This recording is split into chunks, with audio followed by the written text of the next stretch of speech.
go more by Jairaj or Jay Swann, right? Well, people call me either. I mean, Jairaj Courtney David Swann was my given name. That's awesome. I like that. Yeah. It's a long one, but a lot. It's funny. In my day job, people call me J.I. Okay. But on gigs and musically, it's like a creative life of Jairaj. But okay, that's funny. That's cool. Well, hey guys, Steve Araujo here. We're talking to Jay Swann. Great bass player. Actually, we kind of met through a big online bass geek forum called Talk Bass. So it's kind of cool, man. I've been an admirer of his. He's just a great player. We've played the same basses and we have probably owned some of the same basses. I know. Here and there. But thank you for talking, man. I really appreciate it. So what's new? What's going on over there? In Lexington, Kentucky, right? Yep, I'm in Lexington, and I spent a handful of time in Atlanta, Georgia. Okay. I play with a group there called Coy Bowls and the Fellowship, and basically that is it's the guitarist from the Zac Brown Band. We were the opening act for the Zac Brown Band for 25 to 26 shows, I think. Oh, and then nice. Coy is somebody who was somebody I used to write with and was a roommate of mine, and we used to use each other in different groups until he started doing a whole bunch of his originals, and then we got a big slot doing opening gigs for Zac Brown, and then Zac was changing up his group. His guitarist went on to other things, and he hired Coy. Okay. He got the drummer from O'Teal's band, O'Teal and the Peacemakers. Yeah, O'Teal Burbridge. Yeah. Yeah, Chris Fryer is a killer drummer. So we do reunion gigs still, based on the format of Coy Bowls and the Fellowship. And there's an album I'm on that also has Oliver Wood, which is Chris Wood's brother from the Wood Brothers and Modesto Martin Wood. Yeah. Oliver is on one of the tracks on there, and then there's a whole bunch of Atlanta, professionals that are on. It's called Into the Distance, Coy Bowls and the Fellowship. Okay. It's pretty much a lot of like Motown soul, Southern soul, anything a mixture. But I would probably say if you took Leon Russell and the Joe Cocker days, mixed it with Elton John and the Allman Brothers with the Tower of Power horn section. Nice. And there's lots of horns. On most of the tracks, it's almost a 10-piece band. Wow, that's cool. And so you get to just lay down some mean and nasty pocket groove, Rocco Prestia vibe stuff. Nice. A lot of the.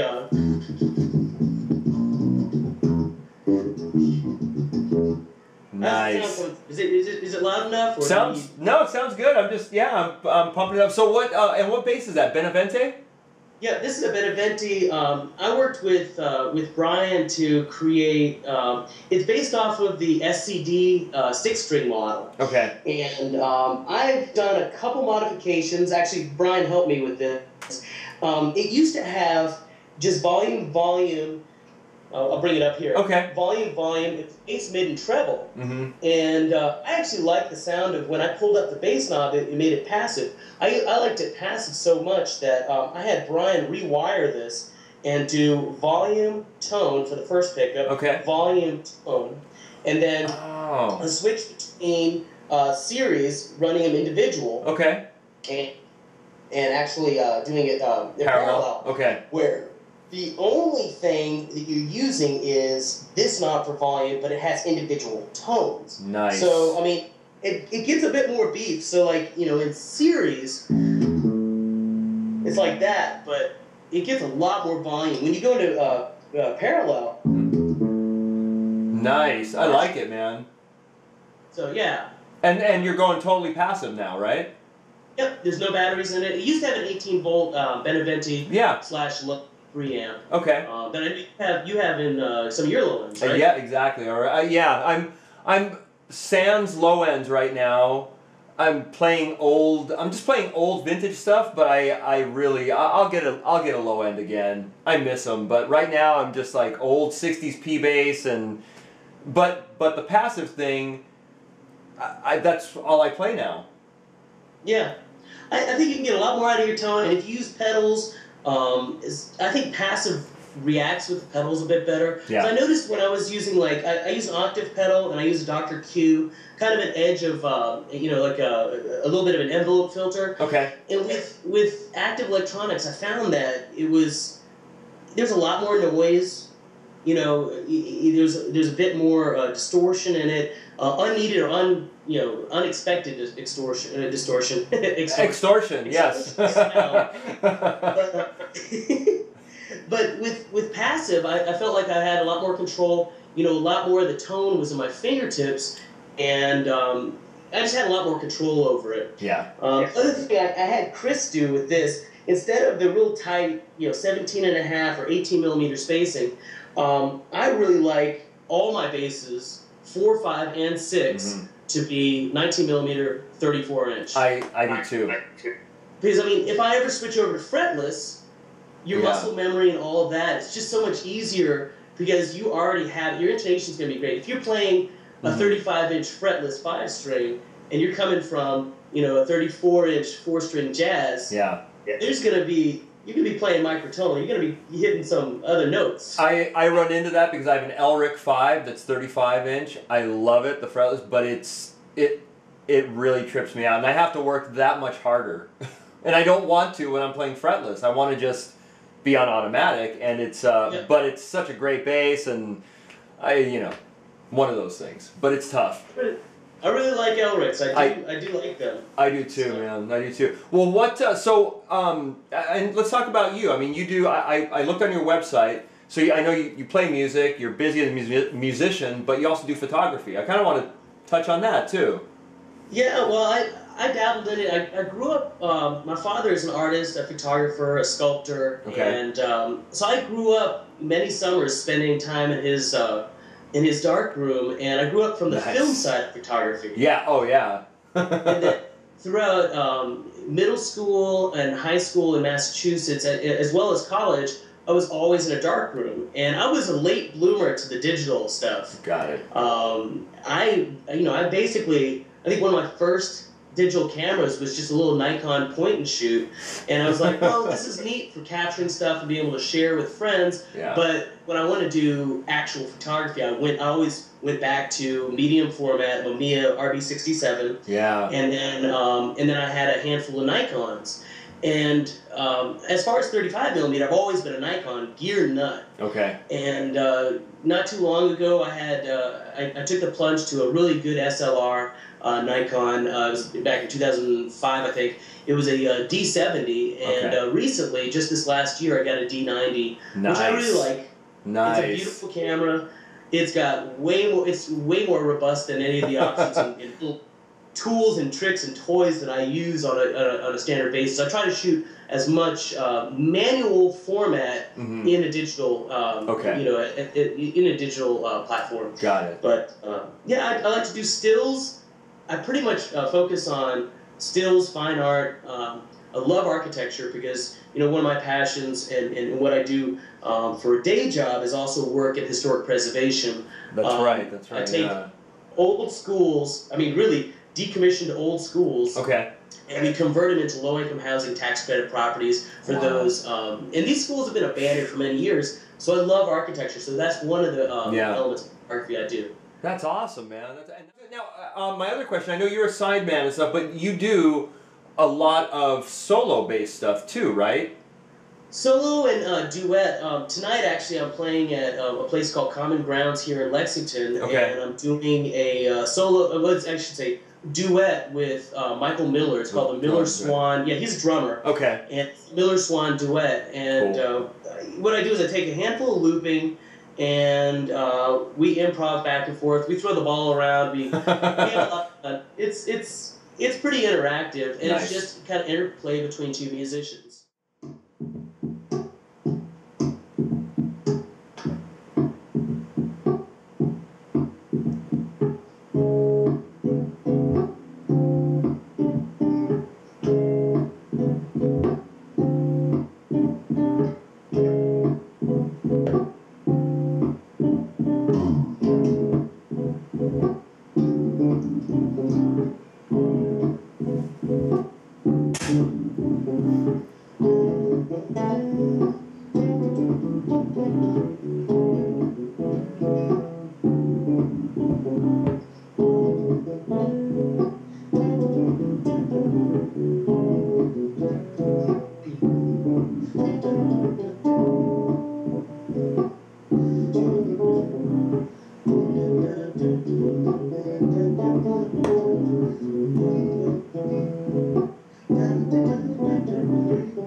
Nice. In it, but I mean that's the kind of thing. Without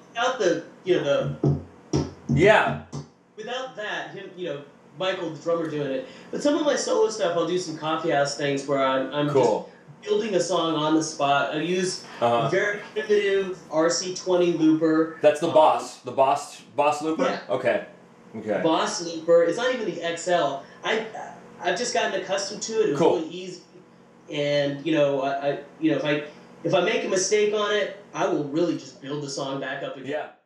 So you're doing Benavente basses, anything else equipment-wise that you're using that you really, the lull? Two basses I really play a lot. Mm-hmm. All right, as I bang these together. It gives them personality. Oh yeah, see, I would never have anything that would just, that is not usable tools. Absolutely. Tools do get scraped up. Absolutely, absolutely. I use, I have a Nordstrand, a Nordy, that Carrie built for me, and this is kind of my jackknife of all, this has everybody's sound on it. Yeah. E-bass sound, I can get a Music Man dual, a Music Man single, because these have the fat stacks in them, so it's like, you can tap them. That's cool. I can play it passive, I can play them as single coils. This has got, just a whole bunch of different options. Got it. Aguilar 3-band, tone, blend, volume, and then, the volume makes it passive. I can make it single coil. Wow. I can bump the 400 to 800, the mids. The mid-range scoop. Wow. And that's the Nordstrand VJ5? This is the VJ5. Okay, cool. Excellent. I love it. The only deviation from what my usual standard, preferences is that this is 34.5 inches. So it's like F-bass. Yeah. Do you feel it? I barely notice. Barely. Okay, good. Okay, cool. And the other thing that's great is I think he used these, I would say, banjo frets. I mean, these things are tiny. Got it. Very low and very precise. I mean, his necks are amazing. Yeah. I love this bass, and it's a versatile bass. Yeah. Yeah. And then, obviously, I use the Benavente 6-string. Yeah, that's beautiful, man. I love the passive. I love the setup of the tones for each one. Yeah. It's beautiful. It's very user-friendly. Yeah. And my these are like the three main basses. I also have a Steinberger fretless, which I brought out for at least many years. I think I got it in like 87, 88. Okay. Steinberger fretless. I love it, but it doesn't see many gigs. Yeah, which is this one? This is a Fender Jazz. It's a Jazz Bass Plus. It's got kind of like the smaller headstock. Okay. Downsized body. Yeah. This has seen so many changes. I mean, I had.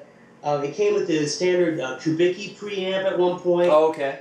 And that was, I think this was around the time that Fender and Philip Kubicki kind of partnered, if not, I think Fender may have actually bought it. They did. I think late 80s, early 90s, I think. Yeah. This is an early 90s model. I think it's a 90, actually, no, it's a 94. So a 94, okay. But I've just changed stuff up on it. It went from the Silver Lace pickups to I put the Marcus Miller pickups. Yeah. Changed the preamp and put a Aguilar OBP1, which is the boost only bass and treble. Okay. And then when I got the Kerry Nordstrand Nordy, I was like, he's an amazing pickup builder. Yeah. So I'm getting his split singles. Oh, so nice. In the format of a jazz, dual jazz, but they're split, so they're very silent. Cool. You don't have any hum. You don't have that 60-cycle hum. Got it. And but I still was like, I wasn't getting the sound I really wanted. I should say, I I was going the passive route with this. Okay. So I ended up the OBP one, and now it's just volume, tone with an orange drop between the the volumes and tone to jack. Yeah. And it's a killer bass. Yeah, do a little. Then you're performing basically in the Lexington, Kentucky, Nashville. What areas are you in where people can come out and see you? Lexington, Nashville, Atlanta, Louisville, some places in Cincinnati. Being in Lexington is pretty central to all there. Okay. And Atlanta is, basically my hometown. Cool. So I'm always, every time I go back into town, I'm there usually every month. And, pretty much every 3 weeks to 4 weeks I'm in Atlanta. So I still have my tie there. Cool, man. Well, Nashville, when I go there, I've been taking lessons with Reggie Wooten. And he's just a blast to play and jam with and talk. Just really insightful guy. So cool. A lot of fun. It actually rounds out my little Nashville experience when I get down there. Dude, that's rad. Well, thank you for taking the time. We will definitely have you again. We'll keep updating, and thanks for joining the Bass Hang, dude. I so appreciate it, man. It's very, very cool.